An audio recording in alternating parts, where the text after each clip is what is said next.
Bismillahirrahmanirrahim. Assalamu alaikum students.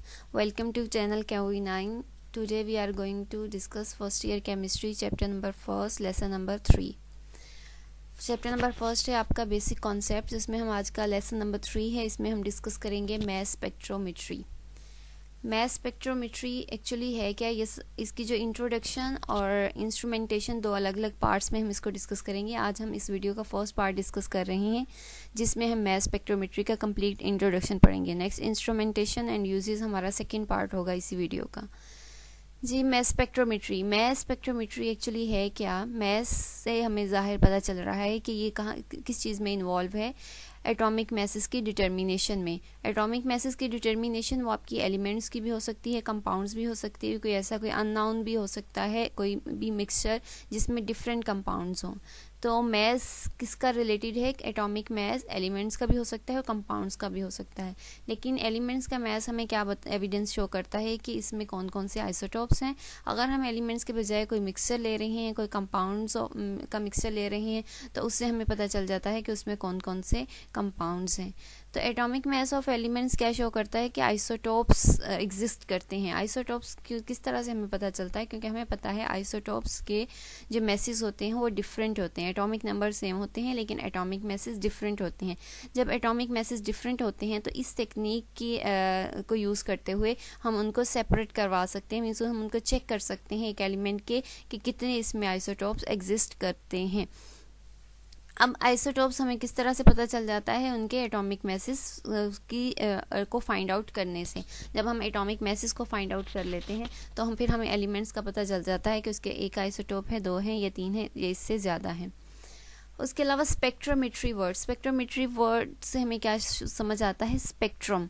तो means के आपके जो एटॉमिक मैसेज जो हम डिटरमाइन करते हैं उसका हमें क्या शो करती है, मैस स्पेक्ट्रोमेट्री एक स्पेक्ट्रम शो करती है। स्पेक्ट्रम क्या होता है, एक्चुअली स्पेक्ट्रम क्या है, रिकॉर्ड होता है atomic message in the form of graph. Means spectrum हमें क्या शो करता है, मैस स्पेक्ट्रोमेट्री में स्पेक्ट्रम हमें शो करता है, एक रिकॉर्ड शो करता है हमारे सामने, जो किसका रिकॉर्ड होता है, एटॉमिक मैसेज का। किस फॉर्म में होता है वो, ग्राफ की फॉर्म में।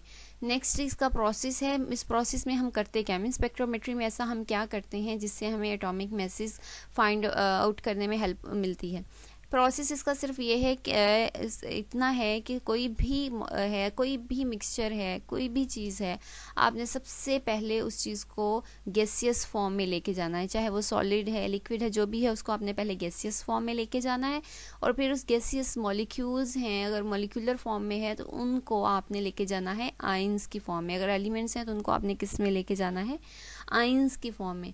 जब आप मॉलिक्यूल्स को आयंस की फॉर्म में ले जाएंगे तो इसका मतलब क्या है कि वो स्पीशी क्या कर जाएंगे, अब चार्ज स्पीशी हो जाएंगी। जब ये चार्ज स्पीशी होती हैं तो फिर उन चार्ज स्पीशी को सेपरेट कर लिया जाता है by mass to charge value, या m/e वैल्यू भी इसे कहते हैं, मास टू चार्ज वैल्यू। तो एक्चुअली मैस स्पेक्ट्रोमेट्री हमें क्या करती है, एक ऐसी एनालिटिकल टेक्निक है जो हमें एक स्पेक्ट्रम प्रोवाइड करती है। किस चीज़ का स्पेक्ट्रम, उस सैंपल का स्पेक्ट्रम जो हमने यूज़ किया, कि क्यों यूज़ किया, जिसका हम एटॉमिक मैसेज को फाइंड आउट करना चाहते थे, उसका हम एक कंप्लीट स्पेक्ट्रम के तौर पे हमें रिजल्ट देती है। और वो हमारे लिए किस लिए हेल्पफुल होता है, मीन्स अगर हम मिक्सचर की स्टडी कर रहे हैं तो हमें इससे ये पता चल सके कि इसमें कौन कौन से कंपाउंड्स हैं। अगर हम किसी एलिमेंट की स्टडी कर रहे हैं तो इससे हमें पता चल जाए कि इसमें आइसोटॉप्स कौन कौन से हैं। नेक्स्ट है जी हमारा, इसमें कुछ टर्म यूज़ होती है, मास स्पेक्ट्रोमीटर। अब मास स्पेक्ट्रोमेट्री जो है ना, वो एक कंप्लीट टेक्निक है। उसका पूरा नाम मास स्पेक्ट्रोमेट्री, कंप्लीट टेक्निक का नाम। अब उसी टेक्निक में मास स्पेक्ट्रोमीटर हम किसे कहते हैं, स्पेक्ट्रोमीटर क्या होता है, एक इंस्ट्रूमेंट होता है। क्या होता है, एक इंस्ट्रूमेंट होता है। मीन्स अगर हम मास स्पेक्ट्रोमेट्री से एटॉमिक मैसेज को फाइंड आउट करेंगे तो कुछ तो होगा ना जिससे वो फाइंड आउट करके देगी। तो जी, तो स्पेक्ट्रोमीटर क्या है, स्पेक्ट्रोमीटर वही इंस्ट्रूमेंट है। ये इंस्ट्रूमेंट करता क्या है, इस इंस्ट्रूमेंट का काम ये है कि जो हमने आयंस बनाए थे, जो हमने आयंस में कन्वर्ट किया था पार्टिकल्स को, उन चार्ज आयंस को सेपरेट करना। इस इंस्ट्रूमेंट का क्या काम है कि जो हम आयंस की फॉर्म में मॉलिक्यूल्स को आयंस में कन्वर्ट करते हैं, तो स्पेक्ट्रोमीटर क्या करता है, उन आयंस को, चार्ज पार्टिकल्स जो आयंस गैसेस हैं उनको सेपरेट करता है। जब उनको सेपरेट कर लेता है, सेपरेट करने के बाद उनका रिकॉर्ड हमें दिखाता है फोटोग्राफिक प्लेट या फिर इलेक्ट्रोमीटर पे। तो ये इसकी वर्किंग है मास स्पेक्ट्रोमीटर की। कौन सी वर्किंग है? एक तो सेपरेट करना और दूसरा उसका रिकॉर्ड पूरा शो करना है कि जो उसने सेपरेट किया उसका रिकॉर्ड हम तक शो करना in the form of graph. Next spectrometer के दो टाइप्स आपके, इससे भी ज़्यादा टाइप्स हो सकती हैं, ज़रूरी नहीं कि इसकी दो ही टाइप्स हों, लेकिन आपकी बुक में दो टाइप्स मेंशन हैं। दो टाइप्स में एक आपकी मेंशन है एस्टन स्पेक्ट्रोमीटर और एक है डेम्पस्टर स्पेक्ट्रोमीटर। दो टाइप्स हैं आपकी, एस्टन स्पेक्ट्रोमीटर एंड डेम्पस्टर स्पेक्ट्रोमीटर। अब ये जो एस्टन स्पेक्ट्रोमीटर है ये फर्स्ट वन था, मीन्स ये जो सबसे पहले जो मास स्पेक्ट्रोमीटर डिस्कवर हुआ, इन्वेंट हुआ, वो क्या था? Aston spectrometer. अब एस्टन स्पेक्ट्रोमीटर क्या था? ये गैसियस, मोस्टली ये गैसियस के लिए यूज़ होता था, लेकिन फिर बाद में न्यू उसमें जब हो इन्हीं टेक्निक्स को यूज़ करते हुए कुछ न्यू एडिशंस करके एक नया स्पेक्ट्रोमीटर इन्वेंट हुआ जिसका नेम है डेम्पस्टर स्पेक्ट्रोमीटर। डेम्पस्टर स्पेक्ट्रोमीटर की क्वालिटी ये है कि ये क्या करता है, सॉलिड स्टेट की, अगर कोई आपका मटेरियल है जो सॉलिड स्टेट में है, उनकी अगर एटॉमिक मैसेज को आप फाइंड आउट करना चाहते हैं तो उसके लिए हमें कौन सा यूज़ करना होगा? डेम्पस्टर स्पेक्ट्रोमीटर। फिर बता दूं, दो से ज़्यादा टाइप्स हो सकती हैं, ज़रूरी नहीं है स्पेक्ट्रोमीटर की दो ही टाइप्स हों। आपकी बुक में दो ही टाइप्स मेंशन की हुई हैं, इसलिए है यहाँ इन्हीं दो टाइप्स को हमने यहाँ पे मेंशन किया है। इससे ज़्यादा टाइप्स भी हैं स्पेक्ट्रोमीटर की। एस्टन्स क्या है? फर्स्ट वन जो था, और डेम्पस्टर्स किस लिए यूज़ करते हैं? सॉलिड स्टेट के लिए, मीन्स अगर आपका सैंपल सॉलिड स्टेट में है तो उसके लिए यूज़ करते हैं। ये था हमारा मास स्पेक्ट्रोमीटर। क्या काम था इसका? सेपरेट करना चार्ज पार्टिकल्स को और क्या करना? रिकॉर्ड करना। और टू टाइप्स इसकी मेंशन आपकी बुक में, एस्टन्स एंड डेम्पस्टर्स। एस्टन फर्स्ट के लिए और डेम्पस्टर्स सॉलिड स्टेट के लिए। नेक्स्ट है हमारा मास स्पेक्ट्रम। मास स्पेक्ट्रम क्या है? एक ग्राफिक रिकॉर्ड है। ग्राफिक रिकॉर्ड एक किस चीज़ का? एक तो हम पहले ही पढ़ चुके हैं कि एटॉमिक मैसेज को का ग्राफिक रिकॉर्ड है। एटॉमिक मैसेज बताता है हमारे मॉलिक्यूलर आयंस की। अब एक तो एटॉमिक मैसेज बताता है, उन्हीं मॉलिक्यूलर के एटॉमिक मैसेज में हमें ये भी बता देता है कि अबेंडेंस किसकी है, मीन्स हमने जो भी सैंपल लिया है उसमें जो भी मॉलिक्यूलर आयंस बने हैं, उन मॉलिक्यूलर आयंस में सबसे ज़्यादा अबेंडेंट कौन है, सबसे ज़्यादा क्वांटिटी उसमें किसकी है, ये भी इस स्पेक्ट्रम से हमें पता चल जाता है। इसके अलावा ये हमें क्या बताता है? पॉजिटिवली चार्ज फ्रेगमेंट्स, मीन्स जब हमने गैस मॉलिक्यूल्स को आयंस में कन्वर्ट किया तो वो जब आयंस में कन्वर्ट हुआ तो उसके कितने फ्रेगमेंट बने, मीन कितने टाइप्स की उसकी सेपरेशन हुई। फ्रेगमेंट्स में ये होता है कि आपका जो कोई भी मॉलिक्यूल होता है, फ्रेगमेंटेशन में ये होता है कि वो डिफरेंट छोटे छोटे पार्टिकल्स में टूट जाता है। जब वो टूट जाता है तो वो चार्ज कैरी कर जाता है, पॉजिटिव एंड नेगेटिव। तो ये पॉजिटिव ग्राफिक रिकॉर्ड हमें ये भी बताता है कि ये पॉजिटिवली चार्ज फ्रेगमेंट्स कितने बने हैं, ज़्यादा बने हैं, कम बने हैं। जो हमने मॉलिक्यूल, ये सैंपल जो हमने लिया था वो स्टेबल था, अगर वो स्टेबल होगा तो उसकी फ्रेगमेंटेशन इतनी ज़्यादा नहीं होगी, अगर वो स्टेबल नहीं होगा तो उसकी फ्रेगमेंटेशन ज़्यादा होगी। तो इस ग्राफिक रिकॉर्ड से हमें पता चल जाता है कि कितने फ्रेगमेंट्स बने हैं। नेक्स्ट इस ग्राफिक रिकॉर्ड में हमें ये क्या शो हो करता है? Number of peaks.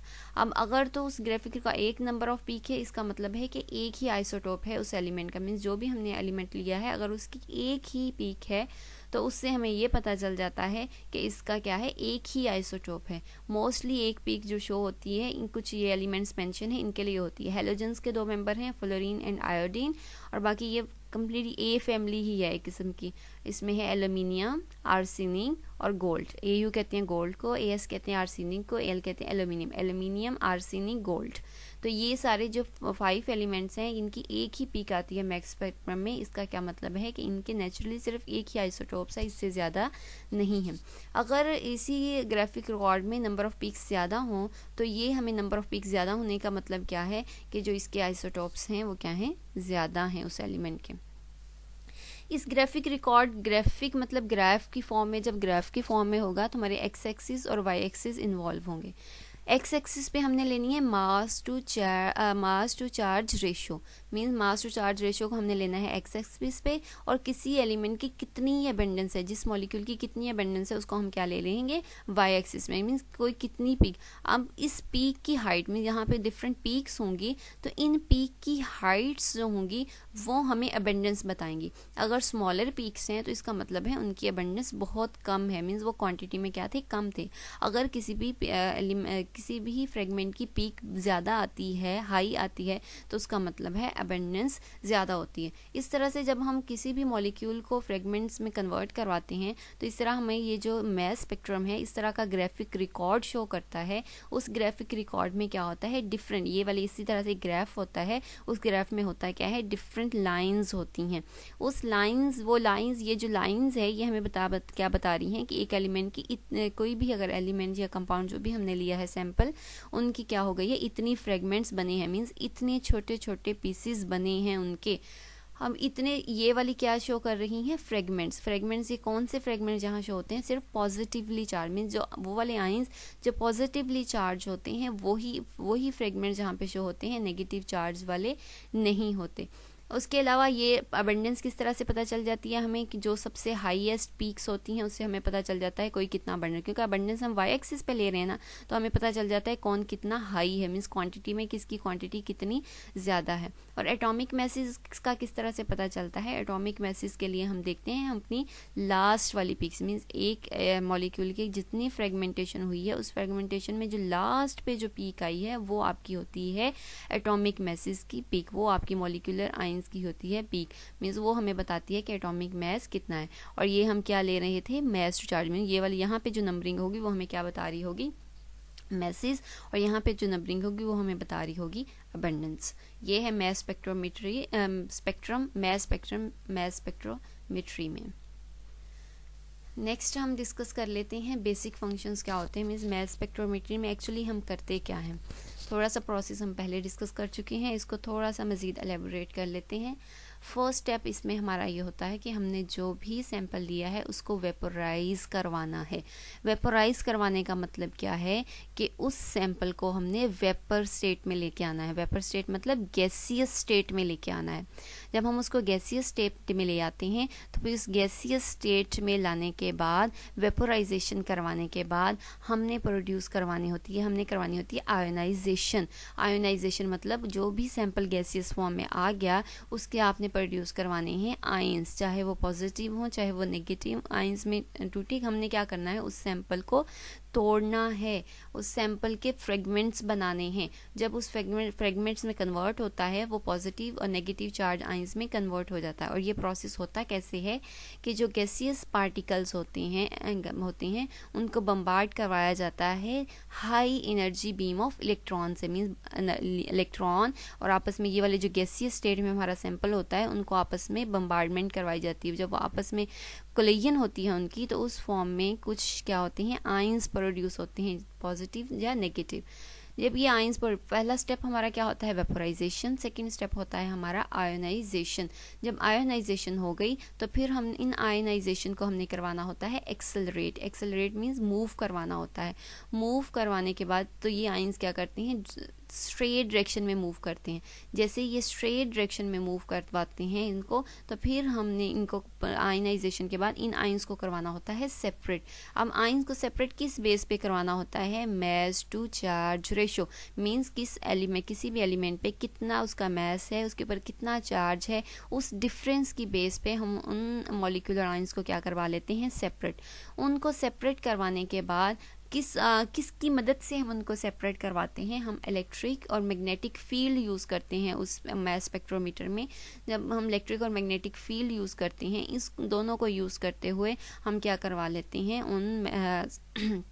उन आयंस को क्या करवा लेते हैं, सेपरेट। जब ये वो आयंस सेपरेट हो गए तो उस सेपरेट के बाद ये आयंस चले जाते हैं डिटेक्टर के पास। डिटेक्टर क्या करता है, डिटेक्टर डिटेक्ट करता है आयंस को। डिटेक्टर जब डिटेक्ट करता है आयंस को तो फिर वो एक हमें ग्राफ प्लॉट करके देता है जिसको हम कहते हैं मास स्पेक्ट्रम, जिसको हम कंप्यूटर स्क्रीन पे देख सकते हैं। ठीक है, ये पूरा प्रोसेस है। फर्स्ट है vaporisation, second ionisation, third acceleration, fourth होता है आपके ये वाली separation by electric and magnetic field, और उसके बाद आपकी क्या होती है डिटेक्शन। मीन्स आपने क्या करना है, उनको डिटेक्ट करना है, और डिटेक्ट करने के बाद डिटेक्टर ने क्या करना है, आपको एक ग्राफ प्लॉट करके देना है। ये कंप्लीट प्रोसेस है आपका मास स्पेक्ट्रोमीटर का। नेक्स्ट हमारी इंस्ट्रूमेंटेशन है। इंस्ट्रूमेंटेशन में हम डिस्कस करेंगे वेपोराइजेशन, आयोनाइजेशन। वेपोराइजेशन किस तरह से होती है, आयोनाइजेशन किस तरह से होती है, इलेक्ट्रिक फील्ड हम कितनी अप्लाई करते हैं, मैग्नेटिक फील्ड कितनी अप्लाई करते हैं, जो आयन कलेक्टर होता है मीन्स जो आयंस को कलेक्ट कर रहा होता है उसकी नेचर क्या होती है, हमने इलेक्ट्रिक फील्ड अगर अप्लाई कर रहे हैं तो उसमें हमने करंट स्ट्रेंथ कितनी रखनी है, और एंड में जो हमारी पीक्स आती हैं उनको हमने कार्बन 12 से कंपैरिजन किस तरह से करना है। ये हमारी इंस्ट्रूमेंटेशन और यूजेस, इनको हम डिस्कस करेंगे इंशाल्लाह नेक्स्ट हमारा इसका पार्ट 2 में हम इसको डिस्कस करेंगे। अगर आपको जो हमने आज डिस्कस किया है इंट्रोडक्शन मीन्स अगर आपको मास स्पेक्ट्रोमेट्री के रिलेटेड कोई भी क्वेश्चन हो या आपको समझ नहीं आया कि मास स्पेक्ट्रोमेट्री में एक्चुअली हम करते क्या हैं, तो आप कमेंट बॉक्स में कमेंट कर सकते हैं। इसके अलावा अगर आपने अभी तक हमारे चैनल को सब्सक्राइब नहीं किया तो सब्सक्राइब करें, अगर वीडियो अच्छी लगे तो उसको लाइक करें और कमेंट बॉक्स में अपनी फीडबैक ज़रूर दें। थैंक यू सो मच, फ़ी अमानिल्लाह।